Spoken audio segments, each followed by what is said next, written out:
Hi, my name is Leela and welcome to my kitchen. Today I'm going to show you how to cook and carve a turkey.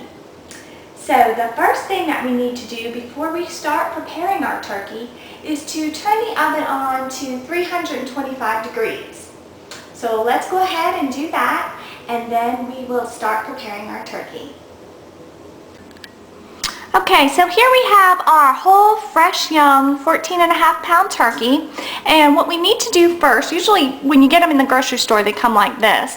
So what we need to do first is to remove the netting and the bag. And you just use some kitchen scissors and just cut right through that.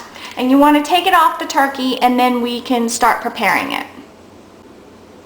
Okay, now once you remove your package from the turkey, it will probably come looking kind of like that. And these little wings, they just kind of flop out like that, and that's fine. And now what you want to do is you want to, some of them come with this little metal hook here. You want to just lift that up and pull out the turkey legs. And what you'll see in here is it'll expose the cavity, and you want to go ahead and pull the neck, which is usually placed inside the cavity. And you could either keep this for a soup stock or future use, or you can just do what I do, and which is toss it in the trash. Now your package also comes with giblets. Now the giblets can be anywhere. These giblets were actually just tucked into the packaging, so they came out when I opened up the package. But make sure you take these out of your bird. If they're not in the package, they'll be either in there or they may be in the neck part. So just make sure you get the giblets and the neck out of your turkey. Okay, now once you have your giblets and neck out of the turkey, what we're going to do is we're going to rinse it under cold water. Make sure your water is cold. You do not want to use hot or even warm water for this. And what we're going to do is just rinse it off. And then just kind of drain it out. And then we want to pat it dry with paper towels, because we want to make sure that it's all dried off. And you want to make sure the inside is dried too. So just kind of like use your paper towel and pat the entire turkey until it is dry. Okay, now that my turkey has completely been patted dry, what I did next was I put it on a rack that is on top of a roasting pan. This is how I roast my turkey. And I line everything with foil. It just makes it easier for the cleanup. And the other thing that I did was, in the wing tips, they're like this when you get the turkey. I pulled them back and put them under the turkey, because sometimes when they're above the turkey they tend to burn, so I like mine tucked underneath. So now that everything is prepared for the turkey, I'm going to just stuff a few flavoring ingredients inside the cavity, and I'm going to butter the top. And actually, I'm going to put some butter inside. If you move your hand through here, you can actually pull the skin away from the meat, just like that. And I like to put butter inside here. It just gives the meat some extra flavor. So I just remove the skin, just kind of wiggle your hand through. You can feel it as it separates from the meat. And this makes a great way to flavor the meat that is inside the breast area. So now I'll go ahead and get my ingredients. Okay, now here is my turkey cavity.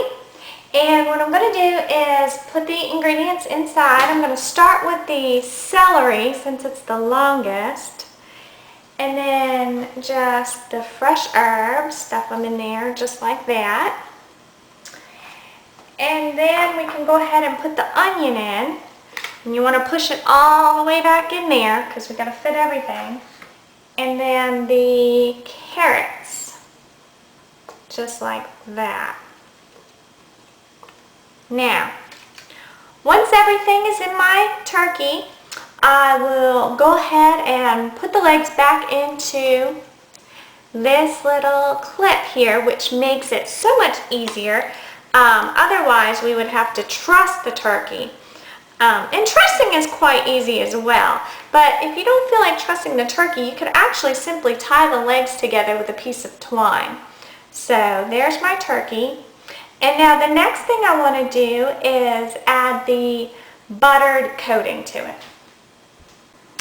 Now what I've done here is I've just melted about 2 sticks of butter, and I've added just some poultry seasoning, which is basically a mix of rosemary, thyme, sage, and marjoram. And I just mixed that into the melted butter, and then I also added some salt and pepper. And that is what is going to go on the outside of our turkey and also baste our turkey. Now I have my melted butter mixture, and what I'm going to do is just put a little bit into my hand and then kind of lift up the skin and push this all around inside the breast of the turkey. And that is what's going to flavor the breast meat and make it nice and moist. Now that the inside is done, we're going to go ahead and do the outside. And again, just using your hands, you have to use your hands here, and make sure the little thermometer there doesn't pop out. And just coat the entire turkey with the butter herb mixture. Once you're done coating your turkey, what you want to do is put it into the oven. It should be preheated to 325 degrees.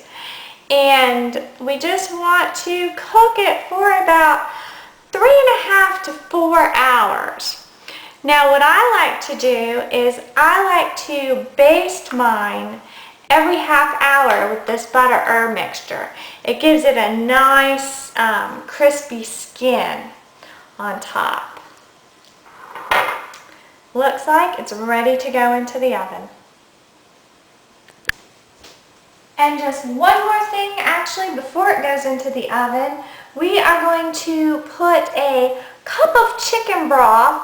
What we want to do here is just pour this cup of chicken broth into the bottom of the pan, and that way it'll keep it nice and keep the moisture running through the bird.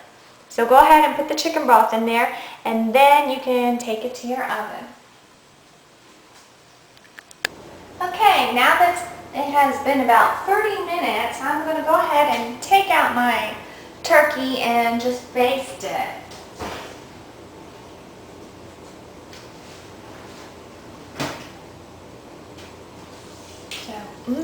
That looks delicious.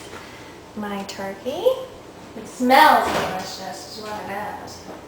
Okay, now basting is quite simple. You just need a little brush, a basting brush, which you can get at any store, and just kind of dip it into your butter mixture, and it'll melt as you baste your turkey, and that is fine. That's what we want. We just want it to get covered and covered in butter.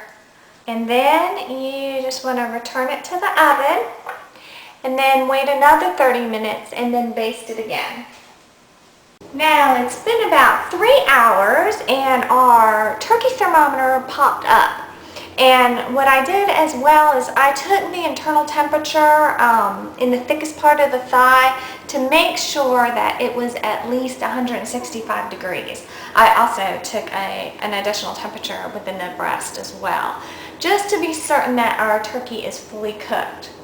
So now that we have our fully cooked turkey, we do need to wait a while until we carve it, at least 20 minutes, if not an hour, because what will happen is if we try to carve it now, it will be so hot we will end up burning and scorching our hands. So we're just going to let it rest for a while, and then we are going to come back and carve our turkey.